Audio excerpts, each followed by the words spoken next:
João Pedro Araújo mandou assim: comentem sobre o último vídeo do canal Notícias Maromba, o Ramon na integral e o Refizik Já vítima de saiu no Notícias Maromba, hacker. já? Já saiu no Notícias Maromba. Marcelão é rápido no O que gatilho, vocês velho. sabem Eita, sobre Ramon. isso? Tá, eu vou falar sobre isso, Maurício, até porque isso tá tirando um pouco meu foco aqui na minha concentração. Tem outros superchats aqui em relação a outras coisas, mas vamos falar disso daí, que aí a gente já tira isso daí da frente, mestre, e continua aqui com as outras informações que a galera aqui tá querendo saber de dieta, de um monte de coisa. Eu vou dizer pra você o que aconteceu comigo. E eu vou esperar para que outras pessoas digam e contem. Eu estava trabalhando, pela manhã eu recebi uma mensagem do Ramon. Pai, às 4 horas você vai estar no CT? Falei, filho, às 4 horas eu estarei começando uma gravação. Eu estava na fábrica, era 9 horas da manhã. Mas, quando for por volta de quase 5 horas, eu termino. E aí eu tenho um podcast, mas eu seguro um pouco o podcast e te ouço. Tudo bem? Tá bom, pai. Quando for 5 horas eu tô aí. Legal. Eu terminei a minha gravação. Quando eu terminei a minha gravação, ele chegou. E aí eu falei, filho, sobe lá na sala de podcast que eu tô terminando alguns detalhes e a gente já conversa. Eu sentei aqui, nessa mesa, nesse lugar. A Viti sentou aqui, de cabeça baixa. O Ramon sentou na minha frente, de cabeça baixa. E naquela mesa sentou um rapaz chamado André, que é dono da MIT, marca de roupas. O André começou a falar, o Ramon e a Viti de cabeça baixa. E o André começou a dizer que ele estava ali representando o Ramon e que ele intermediou uma negociação do Ramon com a Integral Médica e que ele ficou aproximadamente 8 horas trancado dentro da fábrica da Integral Médica com o Ramon, negociando isso, que não deixaram ele sair de lá enquanto o contrato não estivesse assinado e que o Ramon tinha assinado um contrato com a Integral Médica. Eu não esperava por isso. Por maiores que pudessem ser assim as minhas dúvidas do que estaria acontecendo aqui, eu nunca imaginei que um rapaz estaria aqui falando pelo Ramon e pela Viti. Eu olhei para o Ramon de cabeça baixa, eu olhei para a Viti de cabeça baixa, e eu falei, nós não estamos falando de uma troca de mercado, nós estamos falando de uma família. O Ramon é minha família. E quando nós temos um time de atleta, ali é uma família. Por mais que vocês talvez enxerguem a questão da relação comercial que realmente existe, quando você convive todo dia no esporte, a gente está falando de um esporte individual, as pessoas acabam se ligando como uma família, pelo menos é o que acontece aqui na Max Titânio, pelos laços de amizade e pela luta que um tem com o outro ali, do tipo, pô, você me ajuda, eu te ajudo, eu tô em preparação, você também tá, vamos junto. Se torna uma família. E aí eu falei pro André, o André falou, Renato, entenda uma coisa, isso é normal, isso é de mercado. Eu falei assim, André, para você pode ser de mercado. Para mim, é o meu filho que tá indo embora. Então, pelo menos respeita a minha dor, é o meu filho que tá indo embora. Eu não tive reação, eu levantei e falei, Ramon, você não vai ouvir uma contraproposta da Max? Você não vai permitir que a Max lhe dê uma contraproposta? Ele não respondeu, porque antes dele responder, o André respondeu, não. Se fossem para vocês ter feito uma contraproposta, tinha que ter feito antes. Não fez antes, agora não tem mais jeito.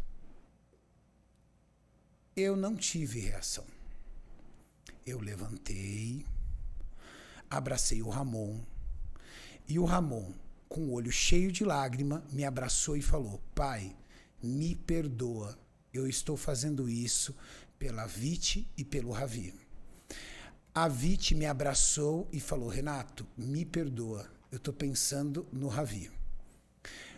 O André pegou, desceu com eles, colocou o Ramon e a Viti dentro de um carro e partiu direto para Curitiba. Ou seja, já era uma situação armada. Mas ele não passou nem em casa, ele foi direto para Curitiba. A minha reação era... Eu fiquei sentado aqui, o Maurício não onde estava. Eu falei: Maurício, eu não tenho condições de fazer um podcast. Eu tinha um podcast naquele dia. Um Cariani responde. Eu falei assim: pode cancelar. Eu não tenho cabeça para isso. Acabaram de levar meu filho. E aí, eu tinha um podcast, eu tinha uma live mais tarde com o cunhado do Sebum, que foi inclusive anunciado que eu faria parte. Eu liguei pro Tamer, falei: Tamer, me perdoa. Eu não tenho condições psicológicas de fazer uma live. Eu liguei pra Mariane e falei: Mariane, nós perdemos o Ramon. Ela: como assim? Eu falei: nós perdemos o Ramon. Mas como assim? Ele não falou nada comigo. Eu falei assim: ele veio e se despediu de mim. Ela veio, ela estava em São Carlos, ela pegou o carro, deu retorno, fez 4 horas de viagem, chegou aqui, eu estava no mesmo lugar, eu não tinha conseguido sair daqui. Nós estamos falando de 5 horas da tarde, já eram 10 horas da noite e eu estava sentado aqui. Como alguém que está entendendo o que aconteceu com o seu filho. Porque para mim, não tem essa do dinheiro, da relação comercial, essas coisas, não era nisso que eu estava pensando naquele momento. Estava pensando que naquele momento tinham levado meu filho embora. Era o meu pensamento, egoísta ou não, não importa. Estou dizendo para vocês como eu me senti. E aí ela chegou para mim e falou assim: Renato, ele não me atende. Faz 4 horas que eu estou ligando para ele, não me atende. E aí a Viti mandou uma mensagem e disse: Mariane, nós estamos indo para Curitiba. Nós saímos do CT e fomos direto para Curitiba. O André está levando a gente direto para Integral Médica, provavelmente para gravar o anúncio, não sei. Eu falei para a Mariane. A Mariane falou assim: não, Renato, eu acordei de madrugada, eu trabalhei o dia inteiro, eu tive viagem, mas eu vou lá. E a Mariane saiu daqui. A Mariane saiu daqui com o Beto, que é o meu sócio no CT, pegaram um carro e foram para Curitiba. Eu não tive condições alguma de acompanhar, de ir. Até porque, dentro da minha mente, o assunto já estava encerrado, porque o meu filho me deu tchau. Ele se despediu de mim. Então ele já tinha tomado a decisão dele. E ele não me deu, pelo menos o André, que estava falando por ele como, vamos dizer assim, empresário, procurador dele, virou e falou assim: não, eu não vou dar oportunidades para você fazer uma segunda proposta. A Mariane desceu, juntamente com o Beto. De alguma forma, ela conseguiu abrir os olhos do Ramon, que o mínimo que o Ramon precisaria era se despedir, dar um abraço nela e estar com ela, porque afinal de contas, tudo que nós fizemos e tudo que a Max fez para colocar ele no Mr. Olímpia, tirar da certidão de nascimento dele ao passaporte, ao visto, ao levar ele para a República Dominicana, e o Ramon é uma pessoa do bem, ele é um menino do bem, ele é um menino bom. A Viti é uma menina do bem. O que eles estavam ali era frente a uma negociação que eu não sei o que aconteceu na Integral. Eu não sei como é que foi a negociação. Eu não sei em que limite chegou da pressão psicológica nele ou qualquer coisa que seja que fez com que ele tomasse essa decisão. Mas, encontrando a Mariane, ele observou e olhou o que aconteceu, viu que a sua decisão era precipitada, provavelmente permitiu que a Max fizesse ou, de repente, cobrisse ou mantivesse a proposta que ele tinha, e ele desistiu. O coração dele falou mais alto. Agora, o que aconteceu lá, como é que foi, o que aconteceu dentro da Integral, como é que foi isso, eu não vou entrar nesses detalhes porque eu não estava lá.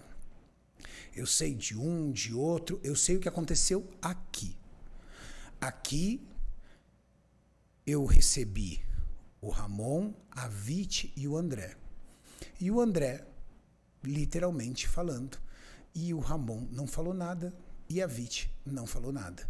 Mas eu sentia neles uma tristeza profunda. Uma tristeza de despedida. Uma tristeza de afeto, de alguma forma, pelo time, pela família, mas acima de tudo por mim. Por mais que vocês não convivam e às vezes subjuguem, o Ramon é como se fosse um filho para mim. É que vocês não estão todo dia ali para ver, mas a gente conversa, eu pego no pé dele, eu chamo atenção, eu instruo, eu parabenizo, eu me preocupo, como eu me preocupo com o Gnomo, como eu me preocupo com o Guilherme. É a mesma coisa. É isso o que eu posso passar para vocês. Agora, eu tenho certeza de que, de alguma forma, ele percebeu que o coração dele estava aqui. Porque senão ele não tomaria a situação ao contrário. Agora, o que levou ele a assinalar como é que foi o ambiente, como diz o André, como é que foram essas 8h30 trancadas dentro da fábrica, eu não sei. O que levou o André a realizar todo esse esforço, a levá-lo para a Integral, eu também não sei quais eram os interesses dele. Eu sei, do que me disseram, é que ele fez um grande esforço para tentar fazer isso. E que foi muito difícil rebater esse esforço, porque ele estava tentando, de todas as formas, convencer o Ramon a não ficar na Max. E que o Ramon é quem tomou a decisão, juntamente com a Vit, de ficar na Max e literalmente ir contra todas as pessoas que estavam ali ao redor dele, tentando convencê-lo ao contrário. E ele disse, não, o meu coração diz que eu não posso fazer isso. Eu estava sob pressão, eu não vou falar pelo Ramon. Não vou. Não vou atacar aqui nenhuma outra marca, não vou atacar a Integral, não vou atacar ninguém, porque eu não estava lá. Então, se o Ramon quiser dizer, ele vai poder dizer o que levou ele a assinar. Se o Ramon não quiser falar, o que eu posso garantir para vocês é a postagem dele. Ele está na Max Titânio. O que a Mariane fez foi descer para Curitiba para mostrar duas coisas. Primeiro, mostrar que ele é importante para a família da Max. Ou seja, eu vim até aqui para conversar com você. Segundo, é um direito dela, porque ele tinha um contrato assinado com ela. Então, pelo menos, ele tinha que ir lá, ouvi-la, ou pelo menos explicar.